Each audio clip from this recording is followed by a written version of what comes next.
So one question I get asked pretty frequently is, how do I get my plaster art to be this smooth, and how am I able to achieve a smooth finish on my 3D art? And this is something that I struggled with a lot at the beginning of my 3D art journey. And so I thought I'd put together a video, put in all of the information, all my tips and tricks that will hopefully help you achieve similar results. My name is Baby. My brand is TheZenDoc, and if you're new here, welcome to my channel. If you're not, welcome back. If you're not subscribed, I hope that you will subscribe. But let's get into today's video, shall we? Just a quick disclaimer. I've put all my thoughts and my ideas into a note here, so if you see me looking at my phone, it's just so I don't forget anything, all right? Like I mentioned, this is something that I have struggled with myself. I mean, I wouldn't say that I am perfect or an expert by any means, but I am at a point in my creative journey where I have found my rhythm and I know what works best for me. And hopefully at the end of this video, you would have enough tools and tips and tricks in your back pocket and be able to get your plaster art or your 3D art to where you want it to be finish-wise. And so to start off, the very first thing I would say is use a smooth mixture. This might sound like, duh, obviously, but the one thing I will tell you is when you mix plaster, sometimes you might have lumps and don't necessarily want to throw away the mixture and use it that way. But as much as I do this myself, it is just something to keep in mind, because hey, listen, we've all done it. We mixed up that plaster mixture, probably did not mix apart as well as we should have, or throughout the process of using the plaster mixture, the joint compound mixture, it's drying out, you're starting to get lumps and inconsistencies. The one thing I would say is a smooth mixture will help you on your path to getting a really smooth finish. So just keep that in mind, especially when you're really trying to get the best result possible. The very next thing I will say is work slowly and layer your texture paste as smoothly as possible. Now, we all know that 3D art requires several layers of application before you get to, the finished product or where you're trying to go. And usually for me, the very first couple of layers, I worked really quickly. I'm not necessarily paying attention to layering as smoothly as possible, just depending on, where I'm trying to get to with that piece I'm working on.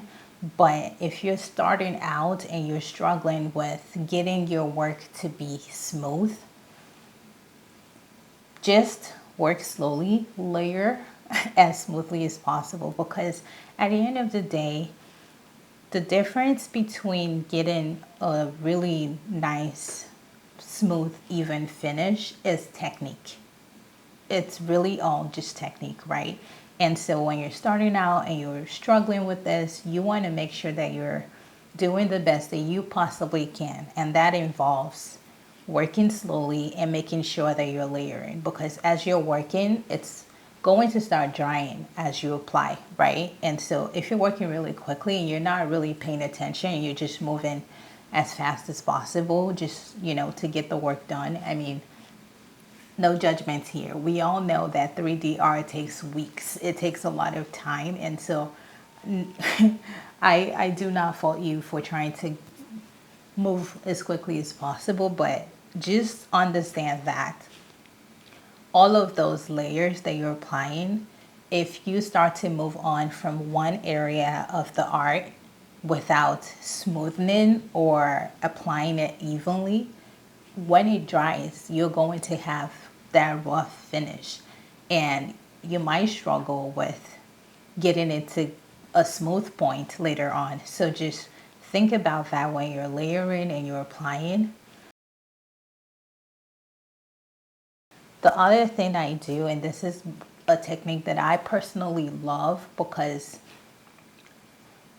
let's be honest, I hate sanding, right?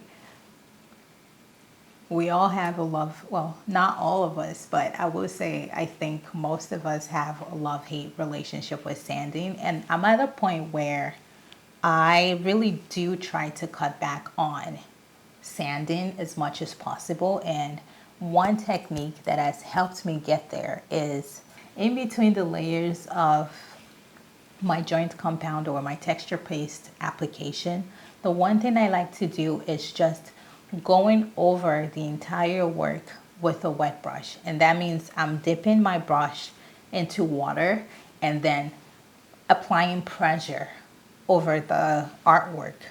This really, really goes a long way in getting your work to be smooth. I've shared this in my tutorial videos. I've talked about it in the past, but for the purpose of this video, I'm putting together all of my thoughts, tips and tricks and techniques to getting there.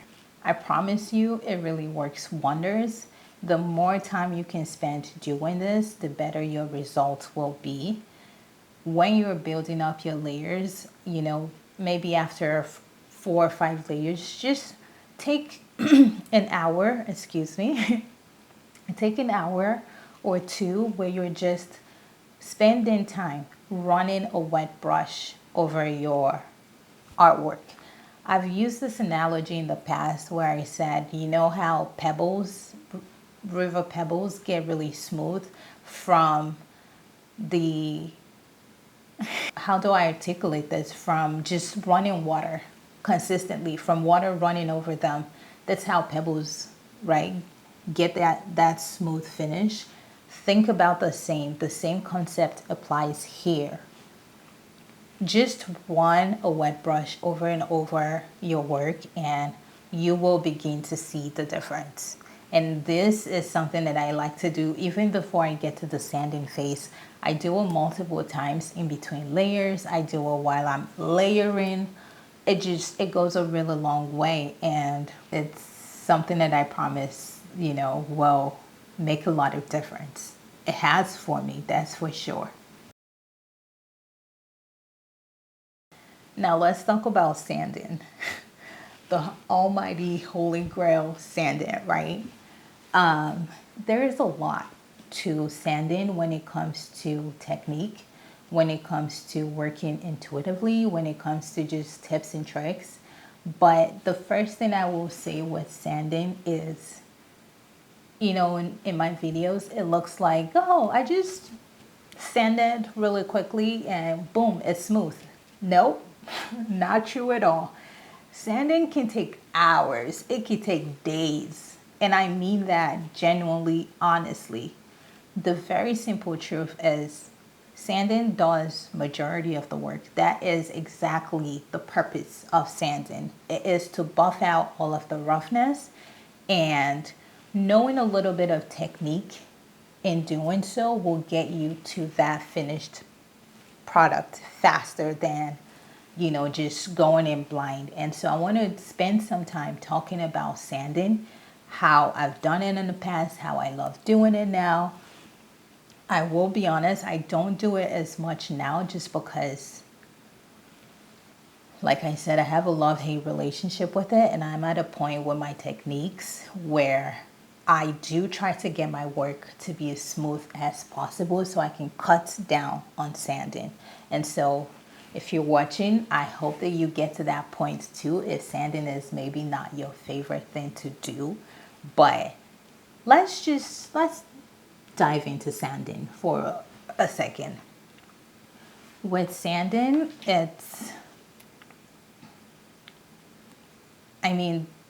I would say the basic concept is sand until it is as smooth as you want, as smooth as you are looking to achieve. You know, like I mentioned in my tutorial videos, it looks like I'm just sanding one quick session and boom, my work is smooth. No, that's not what's happening. There's so many times that depending on how rough my work is looking, I might pause in between layers to sand. So that might look like maybe I've applied about 5, 6, 7 layers of my texture paste and I'm saying, okay, we're going to sand today. And maybe that takes about 2 to 3 hours, maybe 1 hour. And I'm sanding and I have a better sense of direction in terms of, okay, now this rough parts are over or they've been buffed out. I can now add more layers because, okay, stick with me here because I'm trying to think of how best to explain this to you, right? But I think the easiest way to say it is sand, layer, sand, layer. And by layer, I mean applying your texture paste. And that is pretty typical for a lot of 3D artists, right? Sanding is not a one and done process. It's a process that requires you to keep going until you're satisfied. And that often looks like sanding and going back in with your joint compound paste, which may sound counterintuitive, but honestly, it is what works best for me.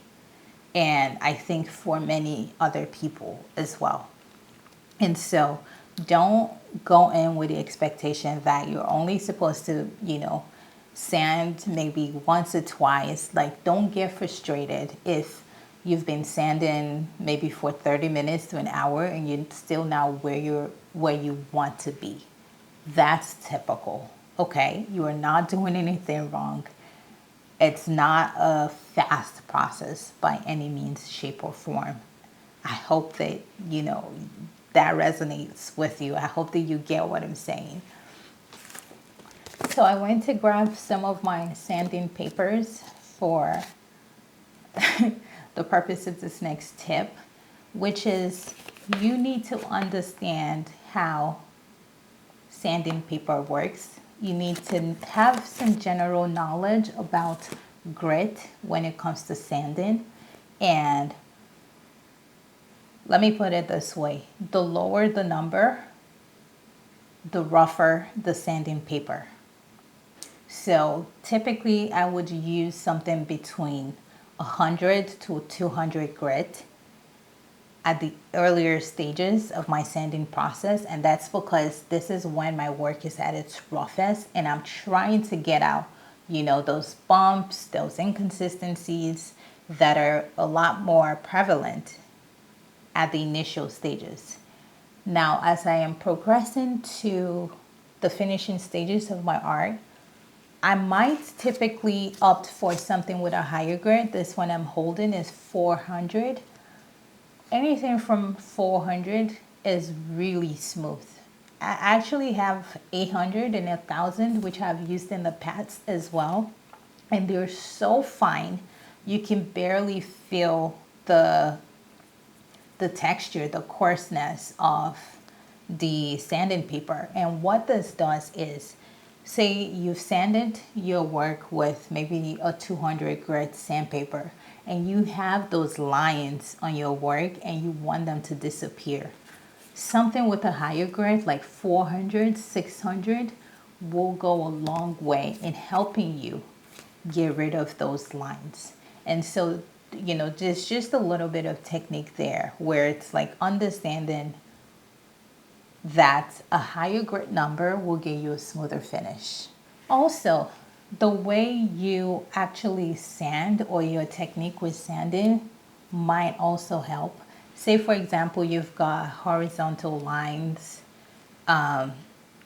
across a piece that you're trying to buff away. I like to buff against the texture. So one thing I would say is things like using circular motions when sanding will help get rid of lines. Another thing that I was trying to explain when I said say for example, you have horizontal lines, I would maybe sand vertically, if that makes any sense. So just, I tend to buff against the texture that I'm trying to get rid of. And that helps, especially when it comes to lines, brush lines, and things of that nature that are often inherent with the work that we do. And so keep that in mind. Another tip that I like to use with my work is applying pressure with my brushes when my work can handle that pressure. And this, when I say when my work can handle that pressure, I mean after I've built up many layers, when the work isn't as flexible anymore. I go through a lot of brushes, and this is very typical for me. I buy a pack maybe every 2 to 3 months, and this is because my technique eats into my brushes. My brushes do suffer, but that helps me get a smooth finish. And it's very typical for me to have brushes that are pretty ragged looking. Let me see if I can find one for you actually.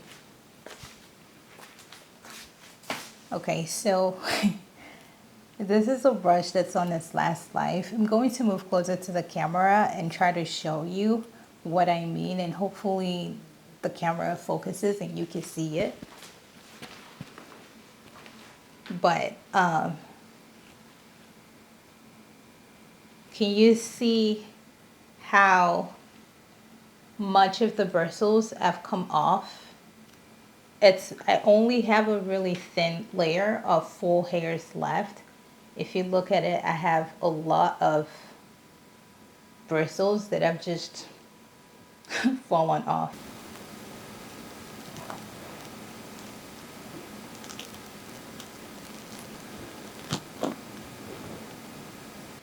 So yeah, it's very, very typical for all of my brushes to look like this, because I have found that applying pressure as I'm smoothing, especially when I'm just doing my rounds with just dipping the brush in water and working that over the sculpture, I've really found it to be really, really helpful.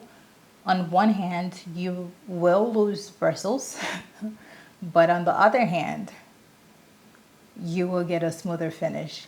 And so when your work can take the pressure, do not shy away from, applying just a little bit of pressure, being able to smoothen. And that's what I mean in a lot of my tutorial videos when I say I'm just smoothing it with a wet brush. It's me just dipping it in water and running it over and over again with just a little bit of pressure. And this goes a long way to getting you to that smooth finish that you're looking for. Another thing to consider is the thickness of your texture paste.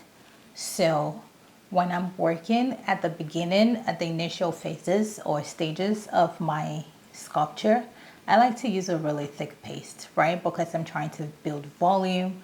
I'm trying to get it to a place where it can handle pressure really quickly, and a thick or thicker texture paste does that for me. When I'm progressing to the finishing stages of my sculpture, I like to thin out my texture paste. So if I'm working at maybe the last couple layers of applying my texture paste, I like to use a much thinner paste. And this is because it allows me to layer over lines slowly. It allows me to get a smoother finish better than a thicker texture paste would. And so, in my plaster mixture video, I mentioned that there's no one size fits all, which is why I personally do not use measurement when it comes to my texture paste.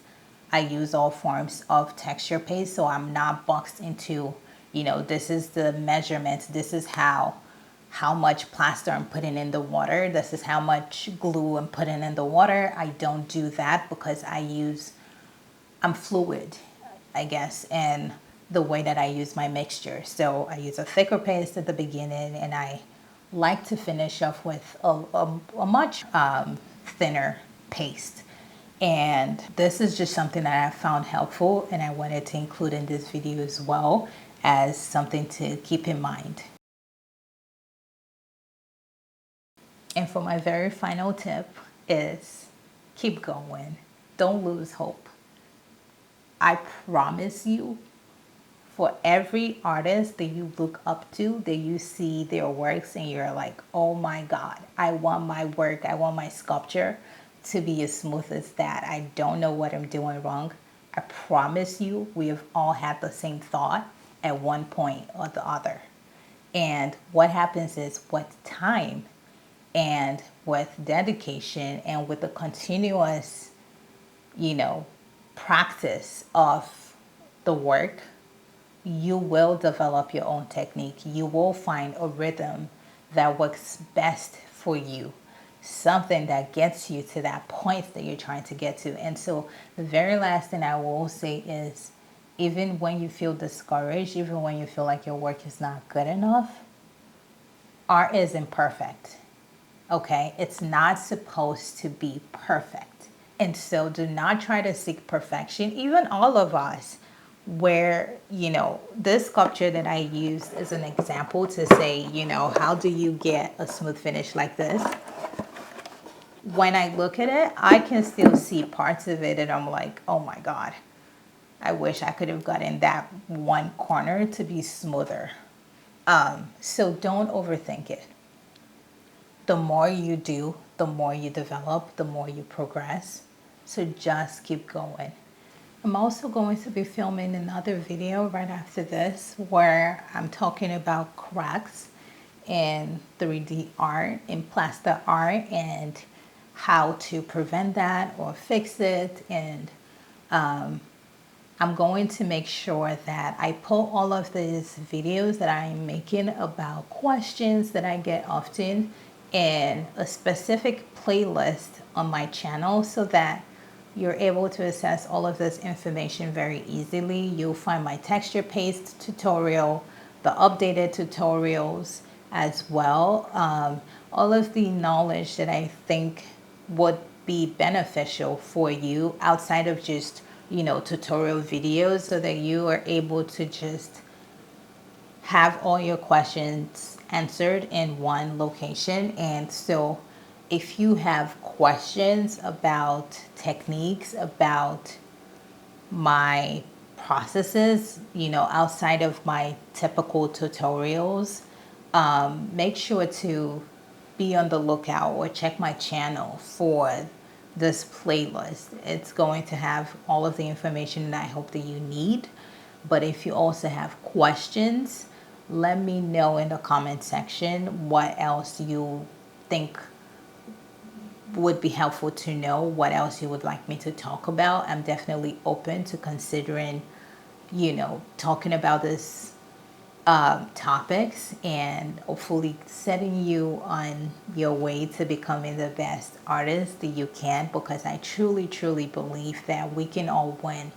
I hope that all of this techniques, all of these tips, all of these hacks that I was able to put together, I hope that you find them to be helpful and useful and valuable. And I hope that this entire video was very informative for you. Before we go, as a reminder, if you haven't subscribed, truly, truly would appreciate if you would just hit that subscribe button, turn on bell notifications. If you really found this video to be helpful, give it a thumbs up so that YouTube knows that it's a helpful video so they can recommend it to other people as well. And so I truly appreciate y'all. It's been fun hanging out with you today. I will see you on my next video. Bye.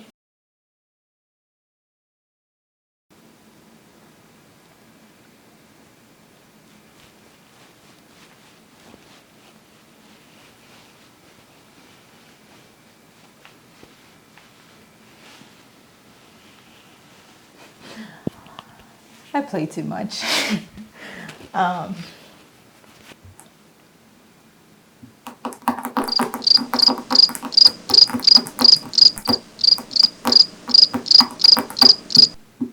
finish really does apply it. Okay, let's say this again. I'm able to make my sorry, there is a fly that's buzzing around that's distracting me, but anyway.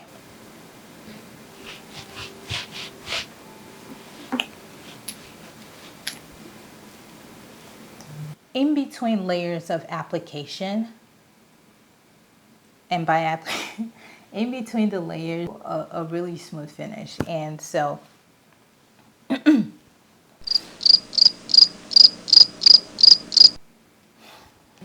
it goes a really long way. And let me know,